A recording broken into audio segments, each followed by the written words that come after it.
This podcast provides a platform to discuss important questions and complex issues, challenge the status quo, and confront the boundaries of the establishment. I'm retired Police Chief Daniel Hahn. I went from being arrested at 16 to serving over 34 years in law enforcement. My goal is to keep you informed with news not being reported, voices not being heard, and the untold history of how we got here so that we can create a way forward.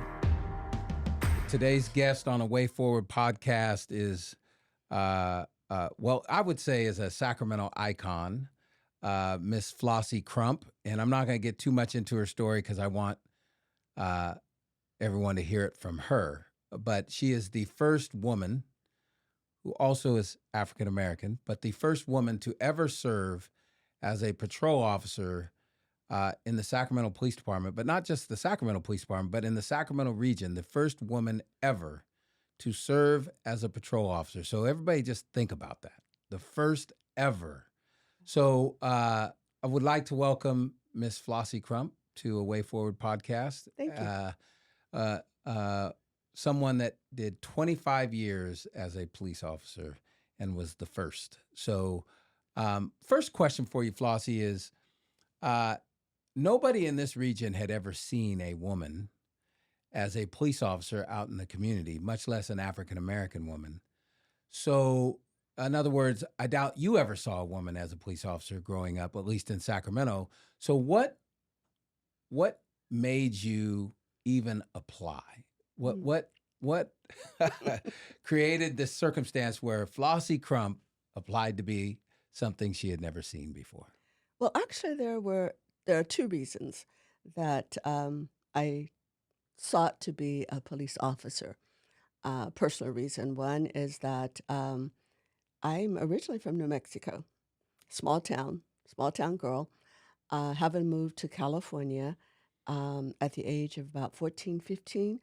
I'm walking down the street, going from my mother's home to my aunt's home with my three sisters, and I forgot something and decided to run back to my mom's home to get it.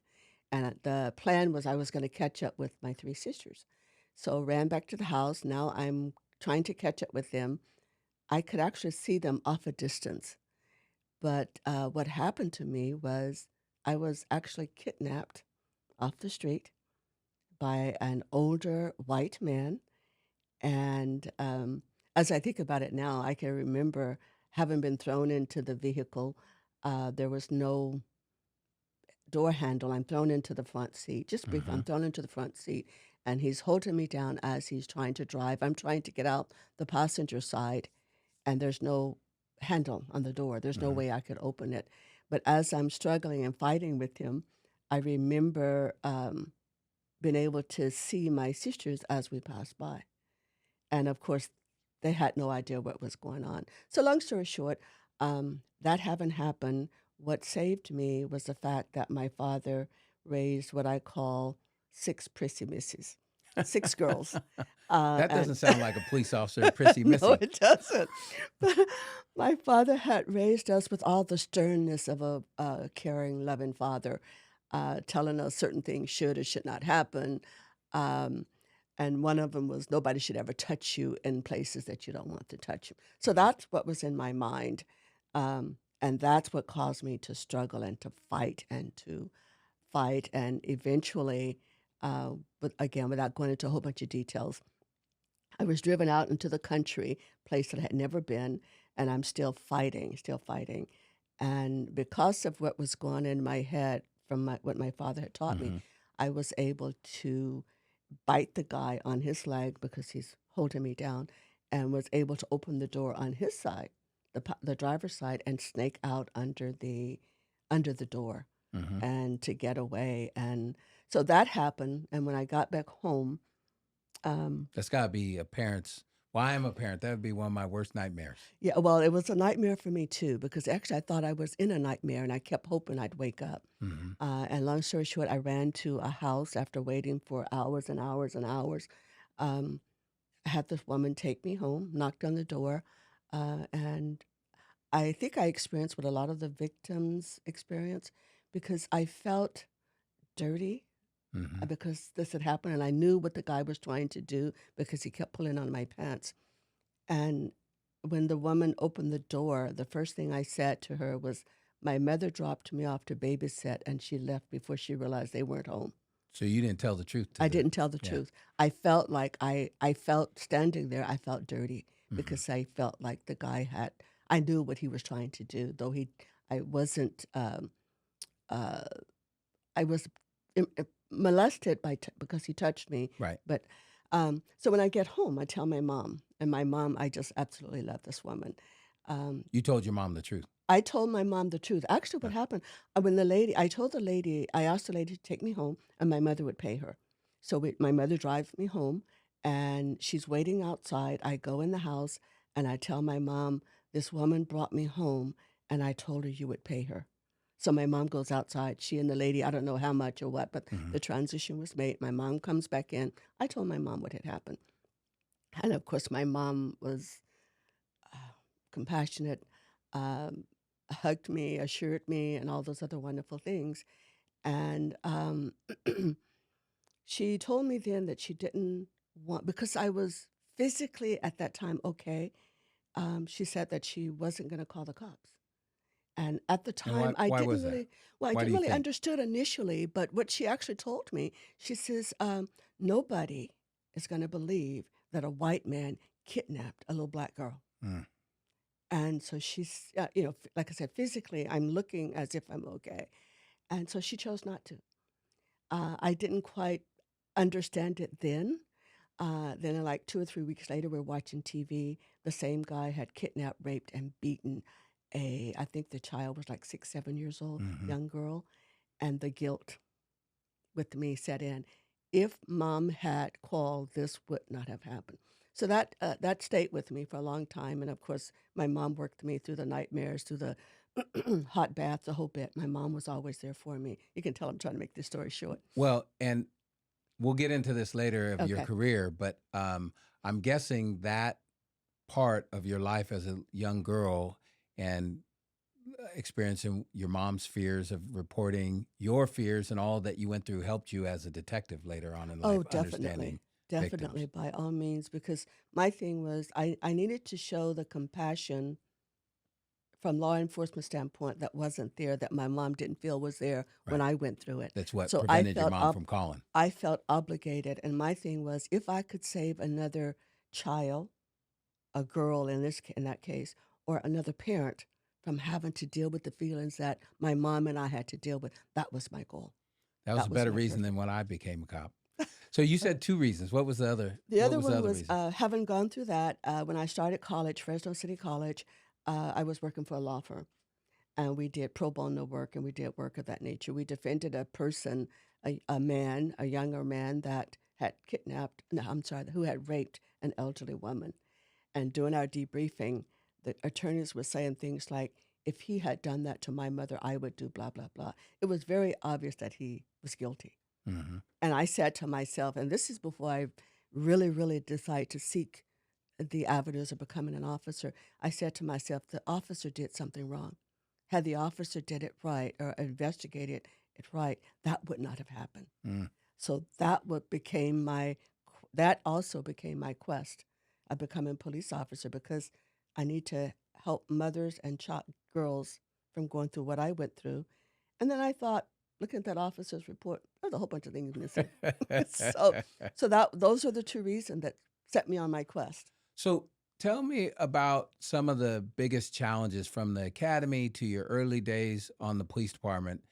Being the first woman, you and Flossie sworn in Felicia. at the same time, or Felicia, Mhm. sworn at the same time, and both being African American, both of which had never been seen before. So I imagine there was challenges or experiences in the community and challenges and experiences within the police department. So talk about some of those early challenges and obstacles that you went through in the academy and early on in the police department. Well, first of all, I think my thing was I never thought about it as being the first. I simply saw what I wanted to accomplish as an officer. What I saw was some things that should have been improved. So I never really thought about it as a first. Which is pretty amazing because I think probably everybody else thought of it as the I first. was going to say, yes, lots of people did. The community did. Even the department. Right. The department was dealing with it in a sense, and I think a lot of it was being that they never had a female there before. I think a lot of the older officers didn't even want females. They didn't think that was our place. Right. And I think to a large extent, the administration was basically trying to prove that females shouldn't be there. What are some of the ways they did that? Well, it was just some of the things they put ahead of us. For example, when I came on doing what we call the wagon, which was a wagon that picked up inebriated individuals, you were supposed to stay on for 1 month. They left me on for 3, trying to break me. The other thing, too, was that the department was not ready for a female at all, in that the uniforms. Now, just to give you an example of how the uniform made a difference, we had to dress just like the men, haircut and all. And at the time, we had to wear hats. There was one incident that my partner asked me to go back to the squad car to pick up something. And we had been talking to a person who was inebriated. So as the rookie, I'm talking, and this little inebriated man, kind of perked up. His eyes changed because he's really watching me like, what is this? And then my partner asked me to go back to the car to get some. So as I turned to walk off, this little guy, by this time, though he was inebriated, he obviously wasn't that far gone, because he tells my partner, not only does he sound like a woman, but he walks like a woman too, because everything about me looked just like the male officers, including the vest that we wore, because it was so compressed that you really couldn't tell. Wasn't fitted for a woman, right? It was not fitted for a female at all. And then just even the attitude of some of the officers and supervisors were not conducive to a friendly, embracing female changes. The other thing that happened to me is I was not on patrol, an enormous amount of time. Having been moved from patrol for 3 months, I would get phone calls from officers that would say things like, "Who did you F to get there? You are an N. You don't deserve it. Who do you think you are?" Just enormous.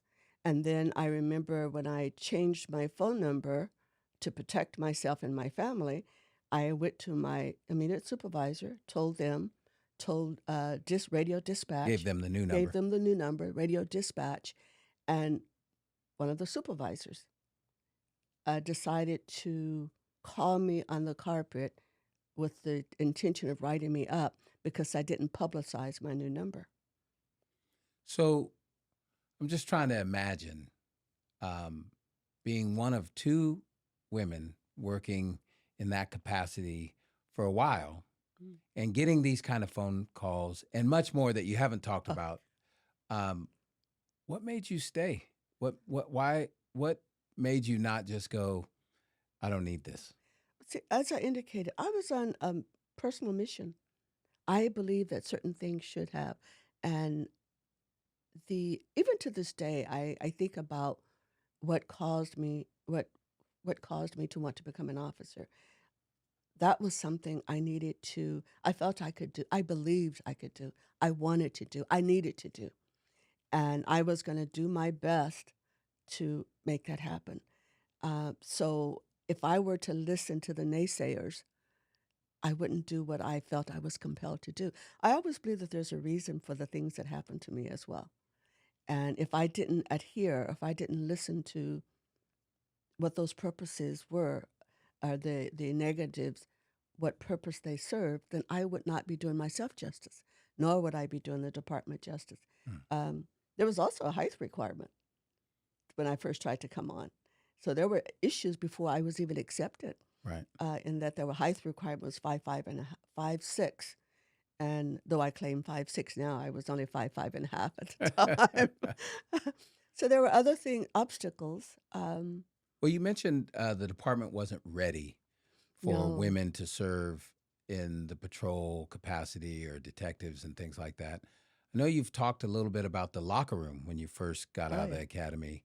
Maybe I think that's a good example of how the department wasn't prepared both in the physical environment and also attitudes. Mhm. Maybe talk a little bit about what the locker room was like for you and Felicia. Well, it's kind of interesting that we call it a locker room. Didn't even qualify for that definition. Basically, what it was, we were on the second floor of the building, along with all the male officers, and they took the tall lockers, individual lockers, put them together to make sort of a U shape. In the same locker In the room, though. same room, in Right. the same locker room, there was no partition. There was nothing to divide us, the two females, from all the males, and we could hear every conversation that they would have, and some of the conversations were deliberate. They were all negative. Um, um, Profanity was just rampant. The N word was it was like an everyday occasion. It Mm. was something that they did. When we didn't respond to that, in order to get another response out of us, they would simply throw their shorts, their jock straps, their Over the whatever top. else over the top from their side to our side. And then, we had to put up with all of that. And that's where we would have to dress every day. The other thing was, though they had a bathroom, we didn't. We'd have to take our uniforms or whatever we're doing, go down the stairs, a couple of flights of stairs to use the public restroom. Mm. So, little things like that, that I say little things. I can look back at Yeah, it's them and amazing say, you say little things. I know, Uh, I could say that now, but at the time it was not. you also mentioned there was a gym in the station back then Oh where yeah. you signed up. That kind of also gave you a pretty clear message that management was either involved in this or management was at least okay with this, which I don't know if there's a big difference between the two, Yeah. but talk about that a little bit. I think management was okay. They wanted to push push it on the rug, ignore it, probably hoping to break us. But what happened is, first of all, and when you talk in terms of being a female physically, I wanted to make sure that I was in good physical shape. I Hmm. wanted to make sure that I was okay physically. I knew I could do the job. That wasn't, but then I also know that the physical part of it. So I would always try to use the gym. I was jogging. I was doing all the other lifting weight, doing all the other thing. At the time, the department came up with this gym that had some equipment in it that you could use.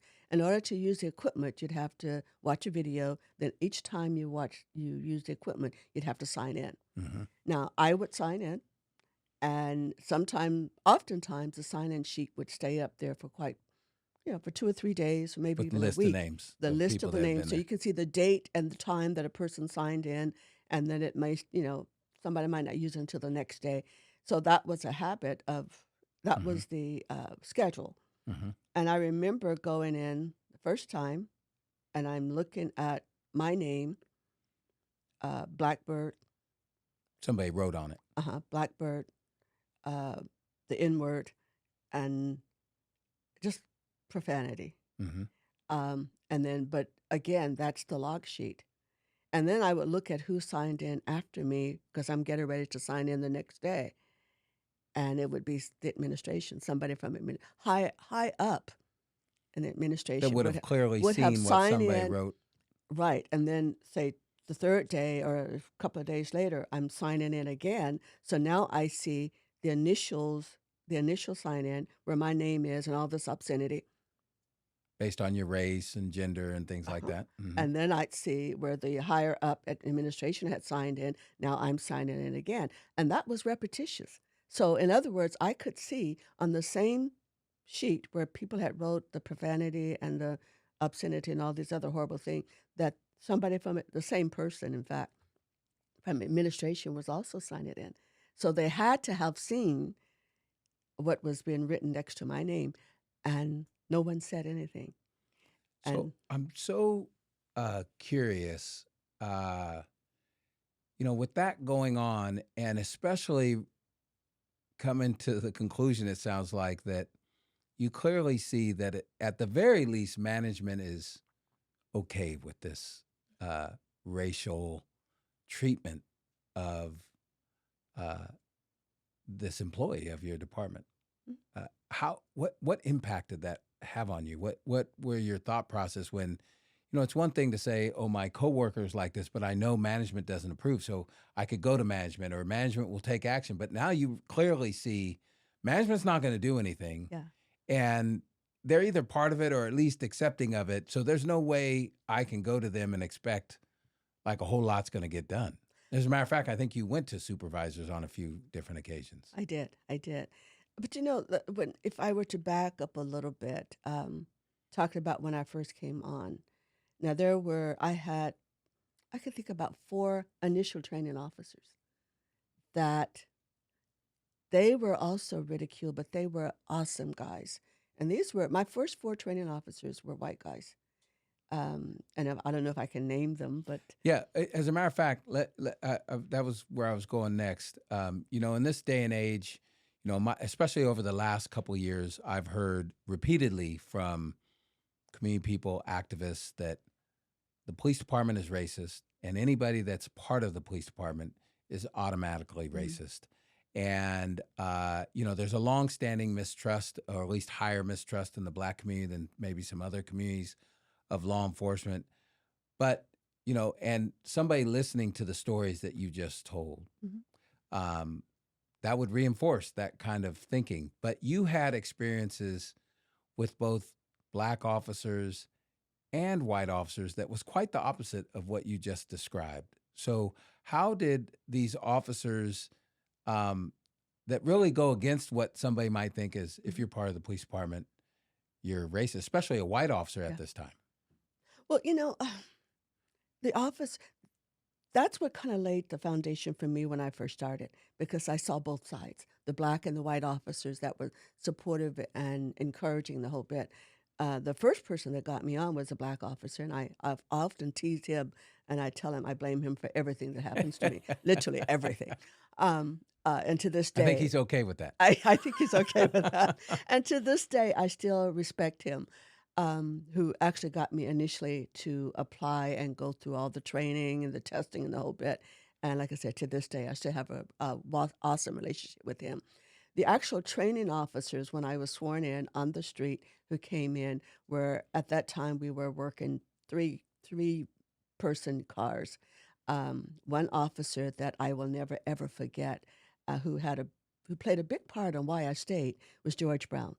Now, George Brown could be described Who was a as white officer, who's a white white male officer, officer. a white male officer. He could be described as the person who put dignity in being called a cop. I mean, a cop's cop. Very supportive. Taught me so much. He and the other partner that he worked with was Dana Falkenhauer, the same way, and then Dave Gale. Those were the first 3 officers that my first, 3 or 4 months on patrol. They were the guys that supported me, trained me. They didn't let me get away with anything. Trained me, advised me, shored me up, taught me, That defended couldn't have been me. too popular for them. No, I they would weren't. guess. And it was not. In fact, they had to take heat from administration, because when we get evaluations, they expected these officers to knock me down or us down, and that didn't happen. So the They system's trying to get these guys to get in line and basically yes, kick you and Felicia yes, out. yes. But I think what they got instead was officers that believed in at least giving us a chance, a fair chance. Right. And these guys, with my training officers, did everything they could to give us a fair chance. Like I said, they didn't allow me to get away with anything, but they also was supportive, and they were training. They trained They were doing their me. job. They were doing their job, and they did an excellent job. I learned so much, and I will never, ever forget them as long as I live. And I do know that they were taking heat from administration. Like one of the things that, well, I was taking heat and they were taking heat. And just a quick example of what administration would do. At the time, we were handling disturbances. I want to use the penal code section. And what would happen is my unit would get the call, and before I could get to the location, I would have the chief of police, the deputy chief of police, the At the lieutenant call. at the call That's unusual. in uniform. And what happened, they would literally stand there and watch and wait for me to handle the call or to handle the incident. So that alone put pressure Right. on, and my training officers would say, "Hey, Floss, you can do this. You know what to do. Ignore them, pretend they're not there. Go Wow. in and do what you need to do." Wow. And then I'd go in and do it, and by the time before it's wrapped up, they're gone. They're gone. But then my training officers would say things like, "Well, you did this well, but you could do this a little bit better And these or sooner." are guys that are going against people they've probably worked with for years. Exactly. Right? Exactly. That's why I say when they were excellent training officers.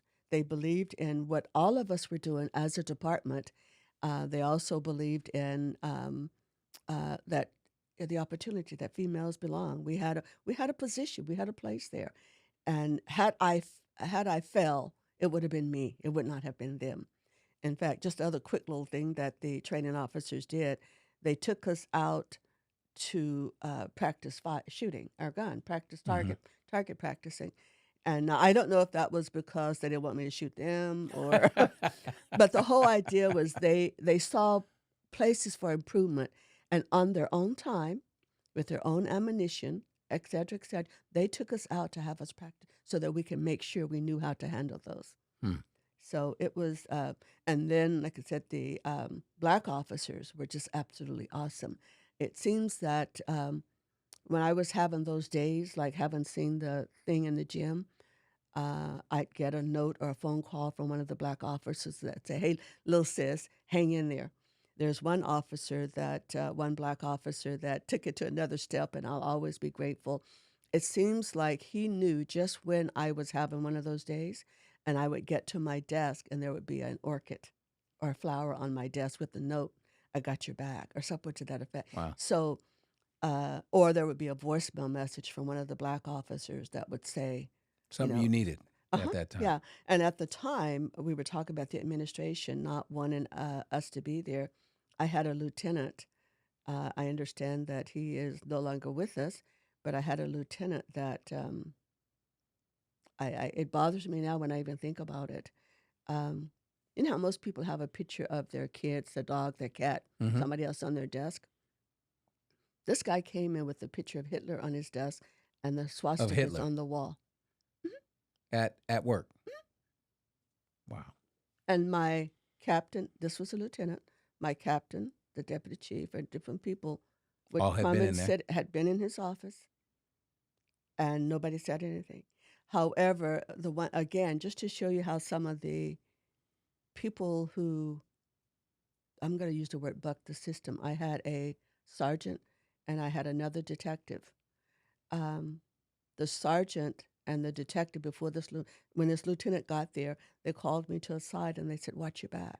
I didn't. This is before I knew any of this about this lieutenant. "Watch your back. Be careful." And they were both white, very supportive.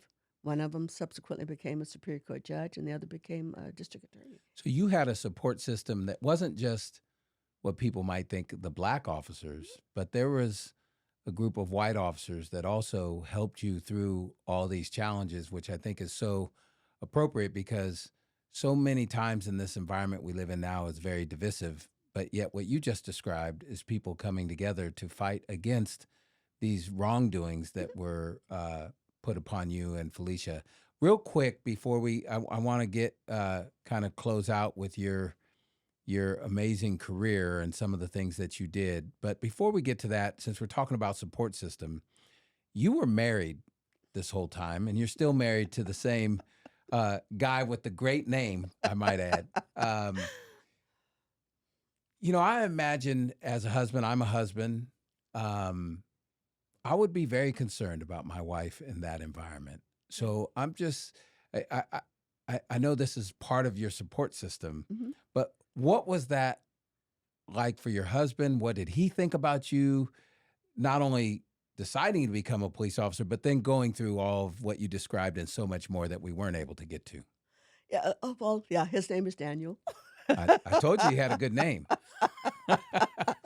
And as of this time, I've been married to him 54 years now. Mm. He's a super guy. To this day, he's a super guy. Still kind of cute too, but to this day, he's a super guy. His thing was, when he realized, because of course, he knew my background, Hmm. why I wanted to do this. He knew Hmm. it was important to me, and his thing was, you'll have to try it. If you don't try it, you'll always wonder. I have to say, that seems so amazing to me because I try to put myself in his shoes. Yeah. And I think I would have tried to encourage my wife not to do this. Well, he knew it was something that was ingrained in me. He knew it was something that I had to do. And of course he went through, he was nervous, he was, he Sure. went through those anxieties, he went through those. And then the other thing that he and I agreed to was, after any day or when I'd come home, I had I would take so many minutes to, some people call it purge, I call it bitching. Okay. There would be so many minutes that not, it wasn't like a set time, but I would just purge. I would just purge and talk about my day, the good and the bad, the whole bit, and then we get on with life. So I had the opportunity to express to him what was going on. The other thing with him, he's such a great guy. He literally knew or knows literally everyone I work with. It's Mm. almost like, if he would meet the person for the first time, he knew something about them. Hmm. So he knew what was going on with me at work, and I think that's one of the reasons why he could be so supportive. And of course, prayer life had a lot to do with it, keeping me safe, keeping me mentally stable, keeping me fighting, keeping me determined. So yeah, I appreciate him. One more thing related to your husband. And I think this is rooted in the stereotypes that go long times before any of you or I were on this earth about Black women. Mm. I know you caught some heat from wives of Oh. officers too. That that part of the story, you use your husband as part of the story. So maybe talk a little bit about what what heat would you receive from officers' wives? That seems like, why would you receive heat from an officer's wife? Well, see, not only did we have to do the job and job in the community, but we had to be concerned about what the wives were saying, and we would even talk to them when given the opportunity. And one of the concern was that the wives would say things like, "Well, you're with my husband 8 hours a day in the squad car, Working as partners. working as a partner. Something may or may not happen." And during one of those conversations with the wives, my husband just happened to be there with me, and my thing was, And they think you're sleeping with their uh-huh. husband. Yeah, they think there's something's going on, and I remember saying, "Look at my husband. Now look at your husband. Now which one would you choose?" So I I think it was during one of those times where I had just gotten like, "Who the heck do you think we?" I have standards and morals too, Right. and this Right. guy is what keeps me grounded. Yeah. So yeah, we had to do that a couple of times. So. So through all of that, for those that don't know a lot about police departments, uh, police departments don't typically put half-stepping, not top-notch officers in units like homicide Mm. and sex assaults. Those are usually some of the top officers in a department because one, it's a really hard job, but two, those are the two kind of crimes that are about as bad as it can get, right? Homicide, killing somebody is about as bad as it can get. Sexually assaulting somebody is about as bad as it can get. So you want your best officers there. So not only were you one of the two first women to ever serve as patrol officers in this region, both being African American, but you also rose to homicide and the sex assaults. I think you did some work on the East Area rapist that in the last couple of years was actually finally caught, Mhm. which is just goes to show you can't get away forever. But True. I know you also worked on a case that took you to other countries like Australia. Mhm. Maybe talk a little bit about how that came about and your work in those units. Yeah. Well, homicide was with that lieutenant that I just described. Hmm. So that was an issue to begin with, and the case going to Australia had to do with the lieutenant. What happened is it was a brutal murder in one of the dorms at Sac State, on one of the campus on the dorms at Sac State. Lady was just brutally murdered, and normally we would work as partners in homicide, or we'd work as partners. It was my call that day. It was my and my partner's call to go to this particular crime scene. We get there, uniform, CSI, other units are there. The same lieutenant that I mentioned earlier, um, when I get there, he stopped everything Just to be clear, this is the lieutenant with Hitler Uh-huh. and the The swastika white on his lieutenant. wall. The white lieutenant. Mm-hmm. He stopped everything, told everybody to leave but me. And he says, Crump, it's yours. You do it. And I believe to this day, my heart of heart tells me he wanted me to fail. Sure. He wanted me to fail. He wanted me to screw everything up. He dismissed everybody, including my partner. Which this is a pretty high-profile case. A murder on a college campus doesn't Yes. typically happen. Yes, yes. So realizing what was going on and having had some experience with him before, I did my prayers, buckled down. I'm going to do this. Worked it, and I worked it, identified the suspect, started trying to locate my suspect, and he was from a different country, though he was here legitimately. And long story short, we had determined that he had driven from Sacramento to San Francisco, left his vehicle, hopped a plane, and he was out of the country. Mm-hmm. After having gotten him identified, realizing where he's coming from, I'm working with the FBI. Jack DeMarco was one of the FBI agents that I worked with. Super guy. He reinforced my confidence and reinforced the case, worked with me on getting all the things that I needed. Long story short, we finally caught him in Australia. And we caught him because he was threatening to do the same thing to another woman in Australia. And she called the authorities, and they realized we had this warrant out for him. So as a result, I ended up going to Australia for 2 weeks. It's a different way to go to Australia. Catch a homicide suspect. 2 weeks in Australia, working with the authorities over there to get him transported back here. And glad to say that the case went so smoothly. He was convicted, sentenced to prison. So because this lieutenant, I'm going to say what I believe to be a racist lieutenant, pulled everybody off, hoping I would fail, I ended up in Australia for almost 2 weeks. Not bad, not And bad. I'm not so sure anybody else has ever gone that far. Not that I know of, that's for sure. So one of the things, I've known you for a long time, and I've always been so impressed with you. One of those things that has always, it doesn't surprise me anymore because I've heard you say it a million times, but both you and Felicia say the same thing about your love for Sac PD. And I thought myself, and I think most people would think, that after going through all what you've just described, and you didn't talk about everything. No. There's a lot more than what you said along those same lines, that you wouldn't have stayed for 25 years in that environment. You wouldn't have survived. And two, you wouldn't have a love for that. But you have always talked about your love for Sac PD. Please explain how that's even possible. Well, I do. I do have a love for Sac PD. I support Sac PD. I believe in what Sac PD is doing. And my thing is that you can't blame a whole department for what a few bad apples are. I also say that a lot of the things even that we've talked about here today and other things that I went through, I would not have chosen to go through them.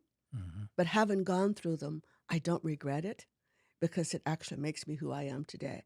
And, sarcastically, I always say, and I kind of like me, because of who I am, because of the things that Sac PD taught me. To this day, I have an excellent relationship with the chief of police, the ex-chief of police, some of the other sector sergeants, and even just the officers in general. Sac PD has, in my position now, Sac PD has been very supportive of all the things that I do. But I might add, you said you have a good relationship with the chief of police. The current chief of police is the first woman to ever serve as police chief in Sacramento in over 170-year history of the city. That's true. And that's who you're referring to when you say you have a to. good relationship with the police chief. And I can say, as a former police chief in the department, that wouldn't have happened without you and Felicia. That would not. There's no way. Somebody had to start. and you went through all those challenges, both because you're African American and because you're a woman, that allowed Chief Lester to be chief today. Um, uh, Two more questions. Right now, we have across the country, not just in California, but across the country, we have this exodus from pretty much every major police department of officers leaving. Last couple of years have been exceptionally tough, but law enforcement's a tough job anyway. The anti-law enforcement kind of atmosphere we have in places are getting officers to just say, I don't want to do this anymore. And the number of officers applying to positions across the country has dropped dramatically. And we have always had a challenge recruiting women and African American candidates to become police officers, not just now, but historically that's been a challenge. As somebody that broke both of those barriers, what do you think, not just law enforcement, but society as a whole and law enforcement need to do to have people apply to be police officers? It's a very important position within our society.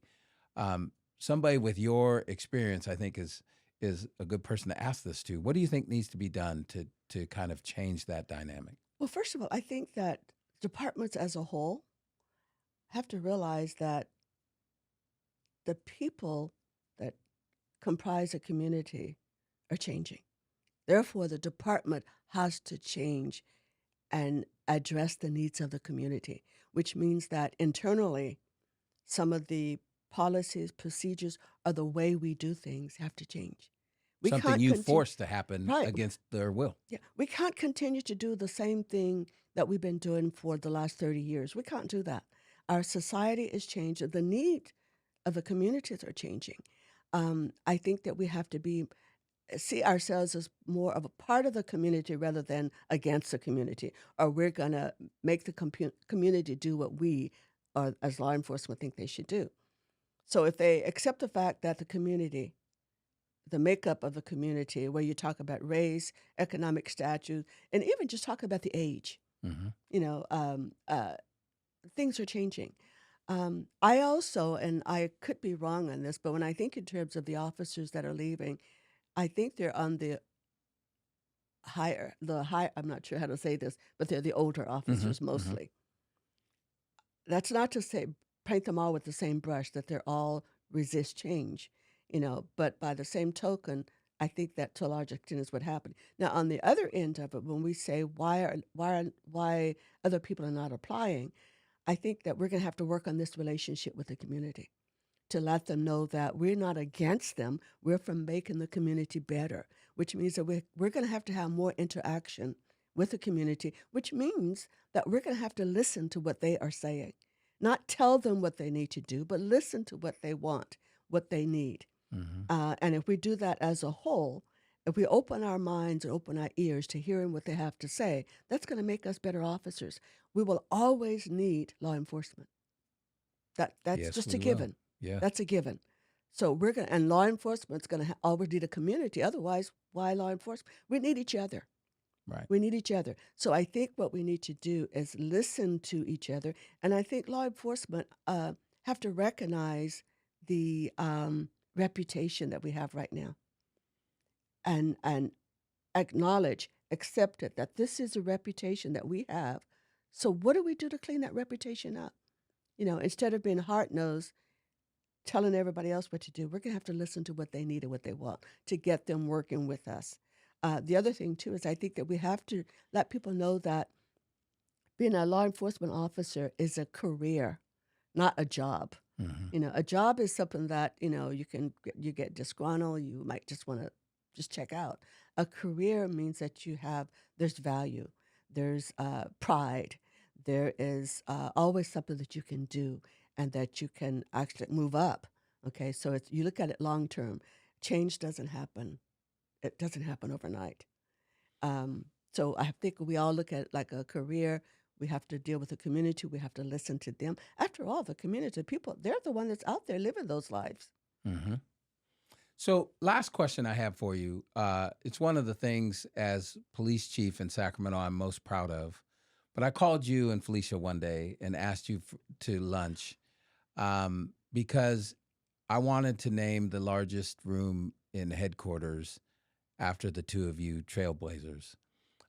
So I know why I did it, and I know um, what I thought the benefits of it were going to be, which in my mind were larger than just the two of you. But I'm curious. So the atrium in headquarters is named the Crump Allen Atrium after you and Felicia. Uh, so I'm curious what you think that means. What is and not for you, not just you and Felicia, but is there a benefit to the department, to the community in that sort of recognition? Without a doubt, there's a definite benefit. And if I could just go back to just a tad bit of what it meant, of what it means to me. Now, we've talked about a lot of stuff that happened. We've talked about the pros and the cons, the challenges that I had in particular. I never dreamed my goal for becoming an officer had nothing to do with any accolades, any somebody saying thank you. I just had a mission. It wasn't always easy. It wasn't always fun, but it was fun. Sometimes it was easy. When you did that, and I get emotional now because when I think about 25 plus years of being on the force, and you doing that or making that happen was like acknowledging what we had gone through. Mm-hmm. It was almost like saying, I hear you. It's okay. I appreciate you. And as you see, I get emotional when I think about it. I'm sorry. But that was the crown. That was like, thank you. Thank you. So when I see that and when I tell my story or when people hear my story, to know that happened is to say that we appreciate it. And I hope the community appreciate the fact that you recognized the trials and the tribulations that we had, and just to say thank you. So for the little girls that's coming afterward, the teenagers that's coming afterward, life isn't always going to be easy, okay? But if you hang in there, you have an honest goal, you put your honest effort forward, and do the best job you possibly can, somebody is watching. Somebody Absolutely. that you might not know is watching. And that's what that meant to me. And I'm hoping that when others hear my story, they're going to recognize that it's not all bad. And you don't have to work for the accolades. You don't have to work for those things, but you appreciate it. That's what I so much love about your story, because you always emphasize that people came together and sacrificed. The other people sacrificed too to help you, Yes. because it was the right thing to do. And to me, that's how we move forward. Is we all have to come together. We can't keep dividing. And I'll tell you one of the reasons why I wanted to recognize you and Felicia, because it's incredible what you accomplished. And I wholeheartedly believe that Kathy wouldn't be the chief right now if it wasn't for both of you. But I also think that we have a tendency not to understand how we got here. And, when we talk about this police community relationship, we tend to go, well, we're here to serve you. Why don't you trust us as police officers? And we fail to recognize where we've been and how we've gotten to today. And your story a lot of it was inside the department. So if that's going on inside the department, Right. how do you think they're treating people outside of the department that are Black or women, et cetera? And so to me, that room where in order to get into the room, you have to pass a painting of you and Felicia and a plaque that tells a little bit of your story. I think it's imperative that we realize where we've been, if for nothing else, to understand this relationship we have with our community, that there Yes. are things that we have done in the past, and even to current day, if you watch the news ever, that are horrible. Yes. And we need to I acknowledge agree. that, like you said, Thank and fix those sort of things. So thank you so much for spending your time today with a Way Forward podcast. And thank you even more so for what you've done for this community, what you've done for this police department, and the lasting legacy that you'll leave, not just the work you did as a homicide detective and a sex assaults detective, but what you just being you meant to this community. you. And the, it's hard to break that ceiling or that first door. But because you did, there's many, many amazing female officers Yeah. in not just the Sacramento Police Department, but the Sacramento Sheriff's Department, Citrus Heights Police Department, that might not be there had it not been for you and Felicia. And so thank you for that. Thank you for all that you continue to do in this community. Thank I know you're heavily involved in the community still. So thank you for being on the show today, and thank you for everything you've done. One of the big purposes of A Way Forward is to hear different voices and different opinions, because that is how we can make informed decisions ourselves. So if you are someone that would like to come on A Way Forward to express your opinion, go to chiefhahn.com/podcast. Chief, HAHN.com/podcast.